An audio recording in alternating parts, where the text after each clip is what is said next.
Stay put. There are many things I would love to say here. There are all kinds of internal realities here. Justice Richard Norton came the very first year when he was the young instructor at the United States Military Academy at West Point with his cadets. That was the beginning of what you guys at West Point have now inherited. In reading your biography, Mr. Leon, I realized that you helped create the West-East Divide. And in our audience we have Nabi Boulos, who is the concertmaster of the Palestinian National Orchestra. The cultural depth, there's so much meaning here that we wish to exploit in the best sense of the word. Evinia, our deep thanks to you for enabling so much here, including the presence of Tamara and of our Ambassador Ford tomorrow. It was a great delight to my students to be able to say that Rob Ford was going to come tomorrow evening. Then we kind of hit it with the bad news. Regardless, I would like to introduce now and ask the forbearance of the panel to stay put and the audience to stay put for a very bittersweet moment, but important moment in our lives. I'd like to ask one or more of our talented alumni, Nichole, Sobecki, Nikki as we know her, to come forward and help us dedicate this year to the memory of Anthony Shadid. And likewise, Sherif Mansour, he will come forward. And we're going to do this in an expeditious way, but I hope an extremely meaningful way. Ambassador Burns told me that Anthony was very dear to him. I saw the response that you gave me when you recognized his name. I think all of us know what we lost in this context. But Nikki is a special meaning to me as well.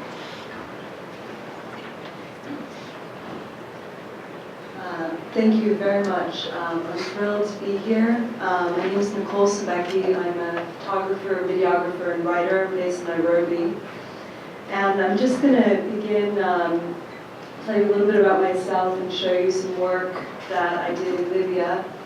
And then I'm going to talk a little bit about Anthony and read you something that was written about him. My time in the Middle East began when I was a junior through an IMEP fact-finding mission to Can we have the Lebanon. lights, please?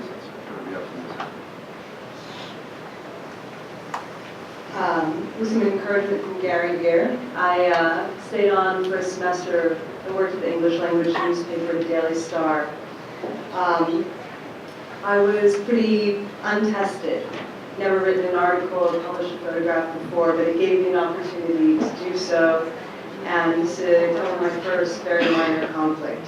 To me, this is what makes the IGL so extraordinary. It gives you the support to get out into the world, to take chances, and to learn by doing. After graduating, I moved to Istanbul, worked as a Turkey correspondent for GlobalPost, covering Turkey and the rest of the MENA region. And in early 2011, as uprisings began spreading across the region, I flew to Egypt and crossed by night over the border into Libya. This is the images you're seeing now. I arrived in Benghazi a week after the... Can we turn the lights down real quick?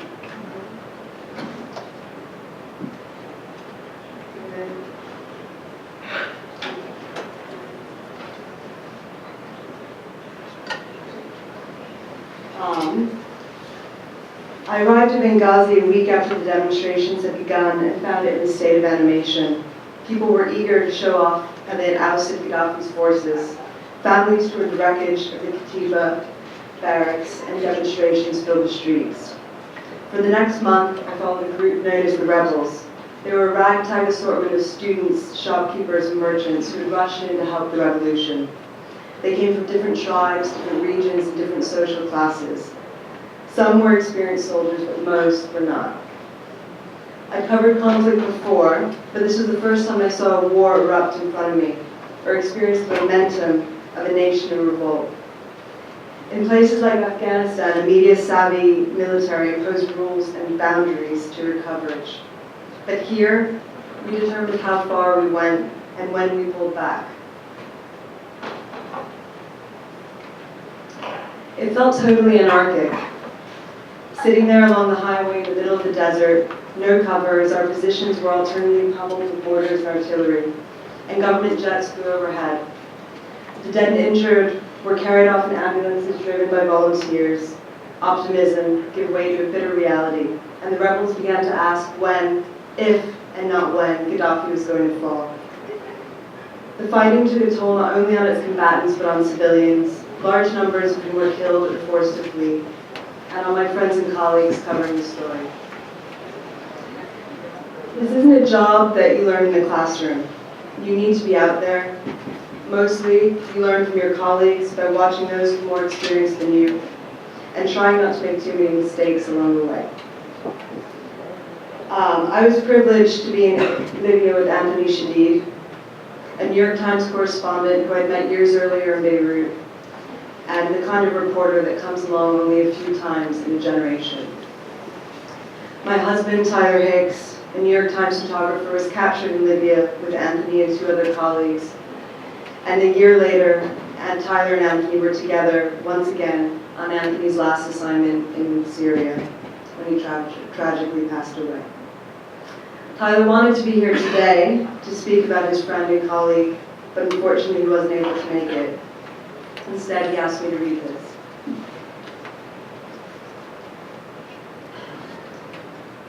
I was with Anthony in Syria on his final reporting trip, and what touched me most, as always, was the genuine care he had for the people he wrote about. He was open and sincere. People wanted to talk to him, even those, like in Syria, who were in terrible danger. It wasn't just that he spoke Arabic. He created a connection that generated honesty, which Anthony then crafted into his journalism. You can't fake sincerity. For those around the world who knew him personally, or only through his writing, we've lost a great reporter and a true friend. His family, friends, and readers are now left with memories and the work he left behind, which is a gift that will never be lost or forgotten. His work, so deep, will endure as history is written. Anthony was willing to accept hardship and risk his life to bear witness, and to tell the truth in his writing. The risks in Syria were very high, but we took them with great planning and caution, believing that it was worth it to tell the story of this massacre. He was full of vigor and inspiration in our week of reporting, saying endlessly that he could not wait to start writing. The end came suddenly, on our way out of Syria towards Turkey. He did not suffer. He died peacefully, doing what he believed in. Thank you very much.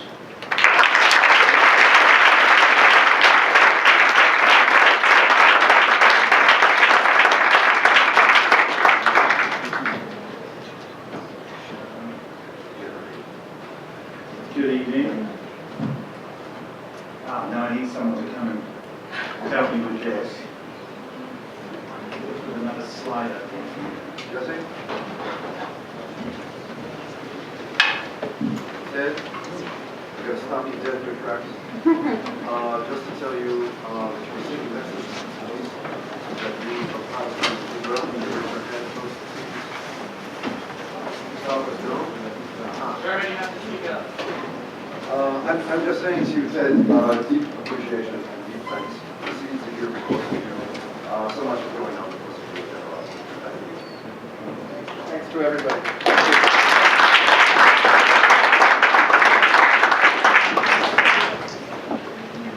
So, ladies and gentlemen, thank you for waiting here all evening. I know it's been a very, very long one. It's my great pleasure to celebrate 2 dear friends of mine this evening. I think if I press the right button here.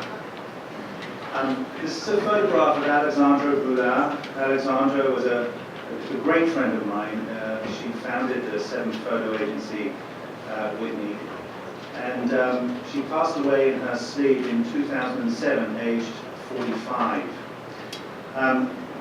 Alex was a National Geographic photographer who really advanced the presence of women in photojournalism, particularly women who cover war and conflict. And she inspired many young women, indeed many young men, to follow in her footsteps. She also advanced the representation of women in the media. Alex was incredibly courageous, unbelievably courageous actually, had a very graceful intelligence, an elegance of mind, a very vigorous curiosity. Something that the recipient of the award that we are giving in her name shares with her. So this year, for the second time only, the IGL has decided to confer an award in Alexandra's name, and we're celebrating a young woman, a graduate of Tufts, who was also advanced the presence of women in photojournalism. She's photographed the wars in Afghanistan and Libya, human rights issues in South Asia, Africa, and the Middle East, working for the New York Times, the Wall Street Journal, the Times of London, the Guardian, Le Monde, and other media worldwide. She's based in Kenya, working for Agence France Presse. And Nikki, if I can ask you to come up here to accept the Alexandra Goulart Award.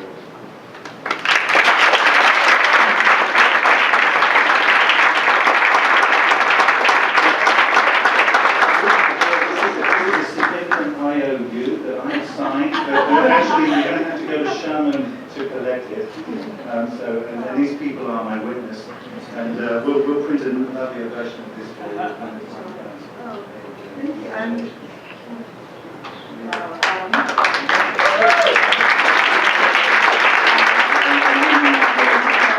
I'm humbled because I've been a huge fan of Alex's work for a long time. She was a huge inspiration to me personally, and I actually remember meeting her here in this room, and she gave a wonderful talk, and then Gary actually asked her some tough questions, which she answered with grace and honesty. And the way she spoke about the challenges of the work that she did and how it inspired her was something that I've carried with me for a long time. So it's very humbling. Thank you very much.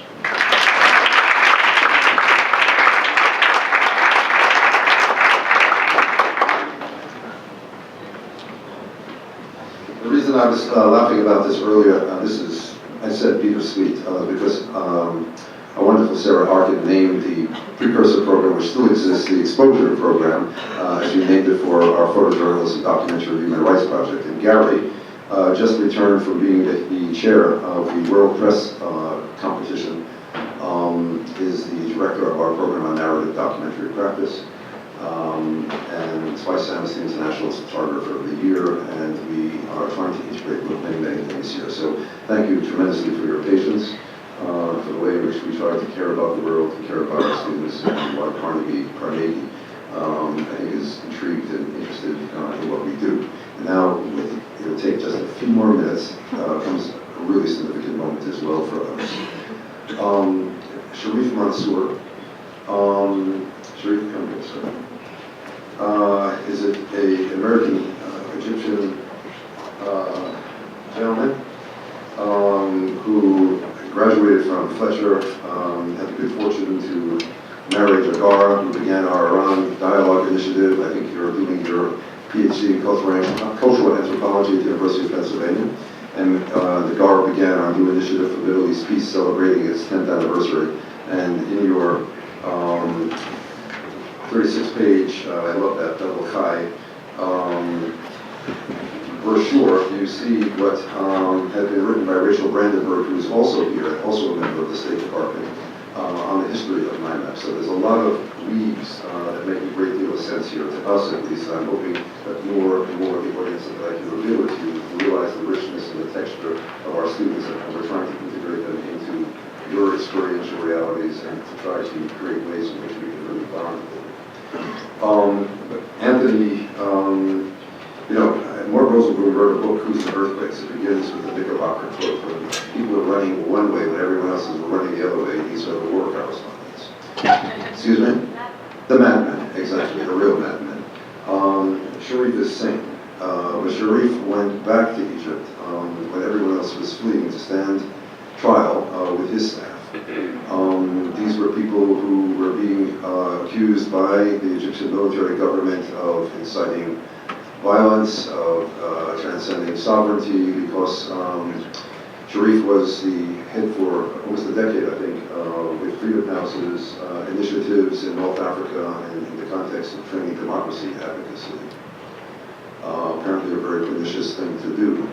And Sherif is remarkable, courageous, and intelligent man.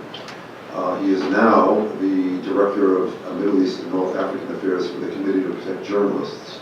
And we first want to honor Sherif, who has written widely on human rights and civil society, who's been acknowledged far and wide in the Arab world, who's worked for the Ibn Khaldun Center for Human Rights and Development. And so, if I can reach down here, yes I can.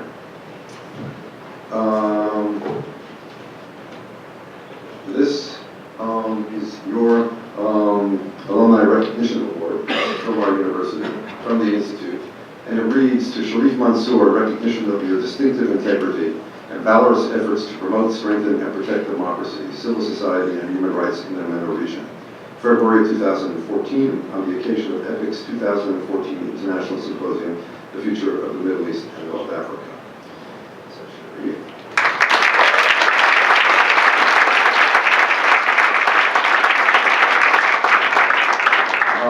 And as I think everybody knows, is reciprocity. Here comes the reciprocity.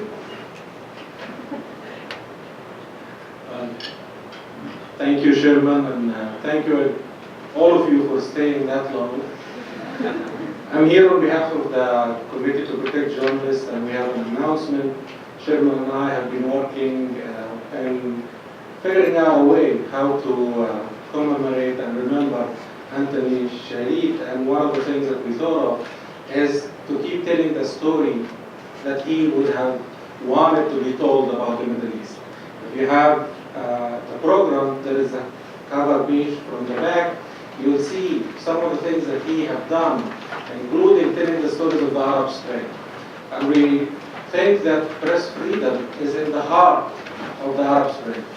When Shadid made his sacrifice, he and 63 other journalists covering the Syria conflict have made us aware of what the conflict is, the magnitude of the numerous atrocities that took place, and for that we're going to be always grateful for their sacrifice.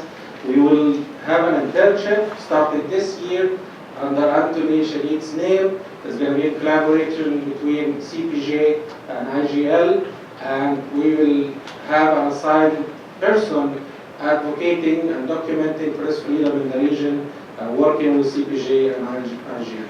This is our announcement. Thank you again, and thank you, Sherman.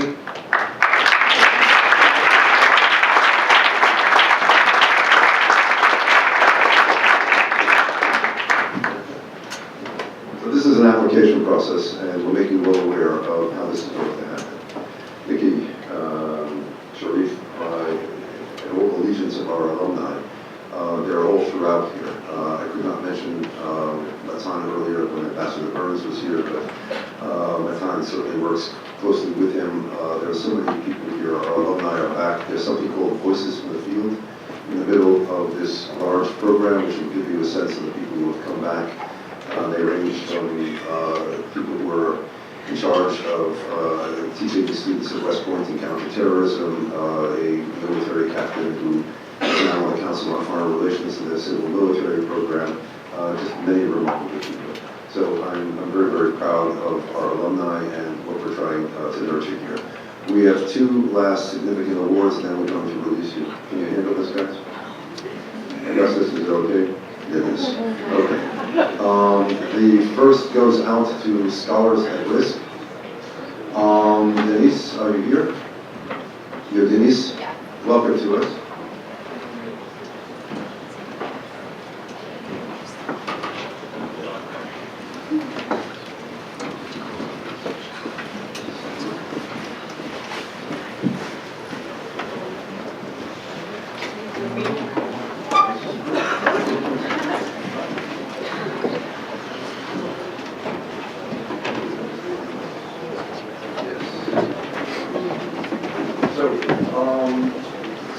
list are here. I had the honor, together with the former provost, Vincent Manno, of bringing scholars of this to the network of Tufts University. We do incredible things to preserve academic freedom, to give sanctuary to people such as our gentleman from Bahrain who's here, and others. We're going to hear from a Syrian scholar like this tomorrow evening. And we're tremendously indebted to the people of academic freedom and freedom of expression and civil rights of the ESA of our institute. So this is indeed for you. We'll box it up for you.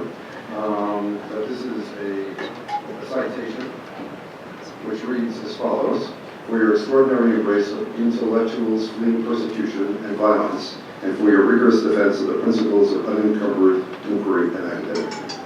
So thank you.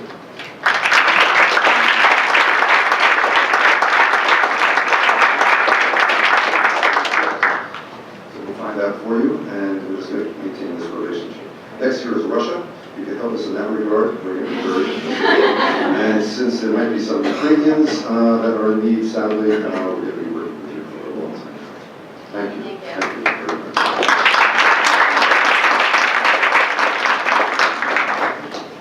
Then, as well, we have a wonderful reality here, which we will give out to the International Crisis Group.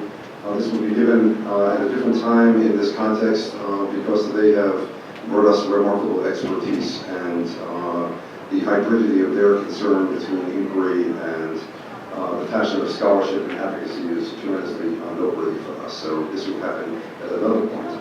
But now what we're going to do, Dalia, where are you? Please come forward.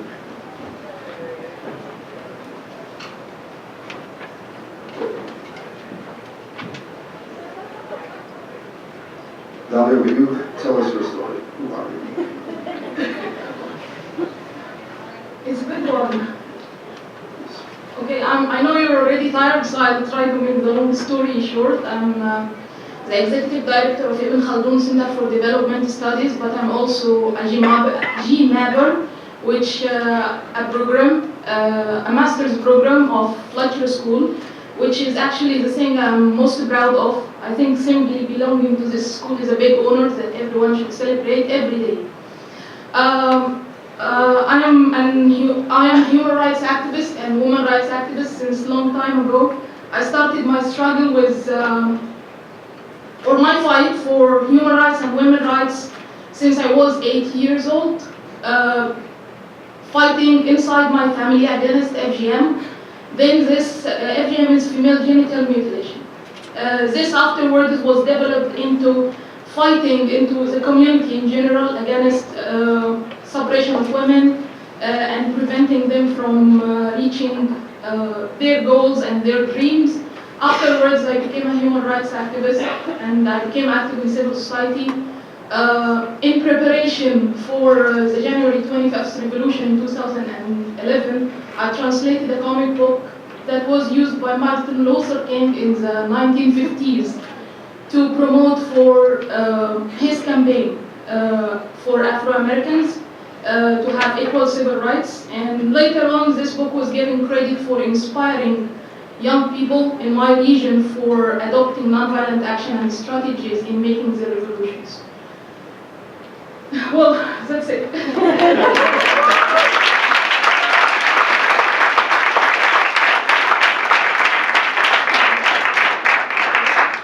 Alumni Recognition Award from the Institute for Global Leadership, Dalia Ziada, in recognition of your courageous commitment to human and civil rights, especially the promotion of women's rights and liberal democracy in the Arab world, February 2014, on the occasion of EPIIC's 2014 International Symposium.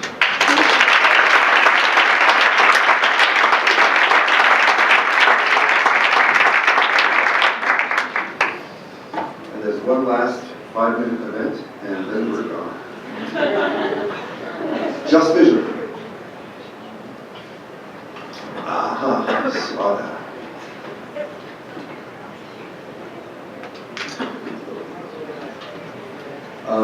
Swada, you have the obligation of your own intellectual autobiography. You're a friend of Rachel Burkett, who is one of our alumni at the Nichole level, so who are you?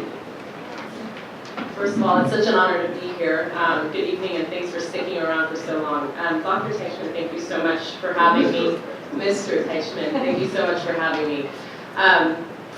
The short story is that I grew up in California. My story predates me. My family is Palestinian and Korean, and by way of a long journey of politicization, I turned my political energy, which was largely focused here in the United States on queer advocacy issues as well as anti-poverty work, toward Israel-Palestine. I became interested in those stories of leaders who were too often neglected by political leaders, by the media, but who were doing the heavy lifting at the ground level of moving their societies and their communities toward nonviolent approaches to ending the occupation and the conflicts. With that, I'm part of a team called Just Vision. I'm going to tell you a little bit more about them in a minute after a trailer. And Mr. Teichman, sure. We're going to look at this trailer and I'll be back in just a moment.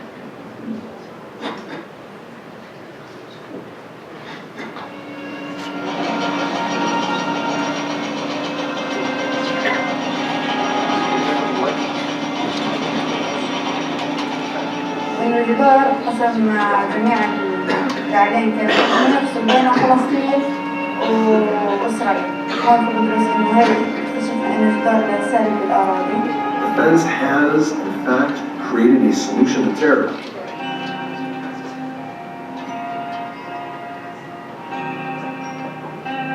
اليوم أنتم مدعوون لمسيرة سلمية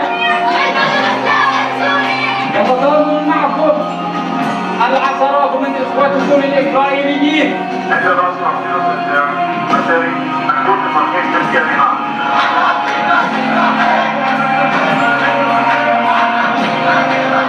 So they've been trying to push the soldiers, but none of them could do that. I think the girls could do it.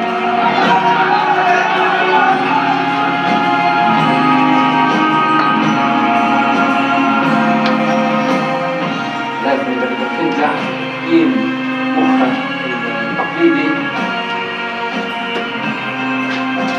كان اتفاق كامل وكنا حابين ان تتوزع على كل فلسطين.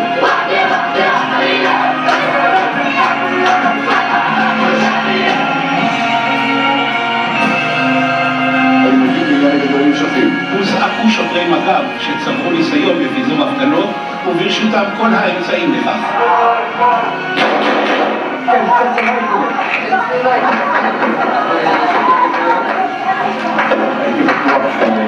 כולנו נמות, והנה האנשים סביבי, שאפילו לא מתחתים. A nonviolent protest is not going to stop the ultimate way of defense.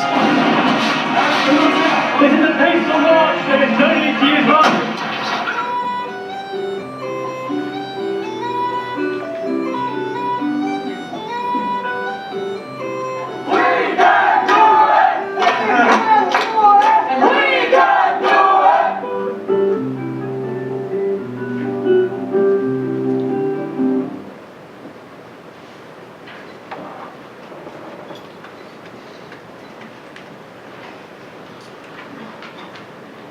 So thank you, Sherman, the Tufts Institute of Global Leadership, and of course Dr. John Mayer for his commitment and legacy to scholarship that's geared toward tackling the ethical challenges of our time. It's especially an honor tonight to receive this award in the spirit and memory of Anthony Shadid, whose journalism and coverage of the essentially untold stories of the Middle East with both nuance and empathy remain a source of inspiration for myself and for many of those in this room. The award tonight celebrates the courage and leadership of Palestinians and Israelis who are building a future of freedom, dignity, and equality for both peoples in the region. I'm accepting the award on behalf of my team at Just Vision. Just Vision researches, documents, and tells the stories that you don't hear on the media, of Palestinians and Israelis who are working to end occupation and the conflicts non-violently. We use media to disrupt the mainstream discourse on this issue and direct attention instead to those leaders who are fostering pluralism, dignity, and human security for all. The trailer that you just saw is one of those stories, which is documented in our film Udrus. Movements for freedom and dignity throughout history have shown us that when it comes to social change, communities lead. It's politicians who follow.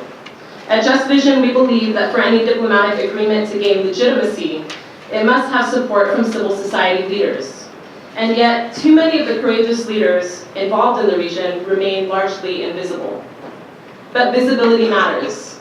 To quote my colleague Julia Bosch's recent TED Talk, it's our collective attention that provides that's the fuel on which these movements run, providing their participants with the recognition, leverage, and protection they need to continue in their courageous work.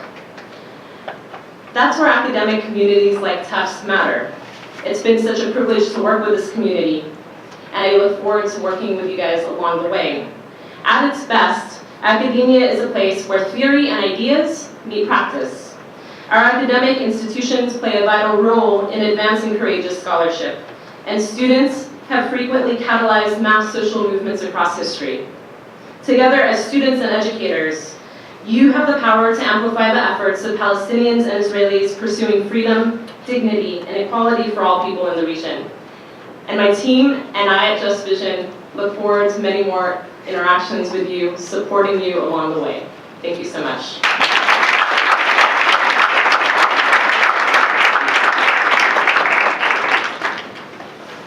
We are a confusing bunch at the Institute. We have no ideological stance. We have no polemical stance. What we are interested in is trying to figure out the bridges of common grounds, trying to figure out how nonviolence can play into the interface of our world. But we are not a peace and justice studies program. We are very proud to have the Israeli Defense Forces here and their representation. And they've been very active in our civil military program as we try to figure out how it is that we can figure out a way to bridge what might seem to many people the unbridgeable. Tomorrow at 11 o'clock here, we will have an address by the Brigadier General of the IDF Policy and Plans, number 2 in the J5, and his name is Rami Ben Ephraim. He's becoming a friend. We're thinking of the ways in which we can possibly bring allies into Israel.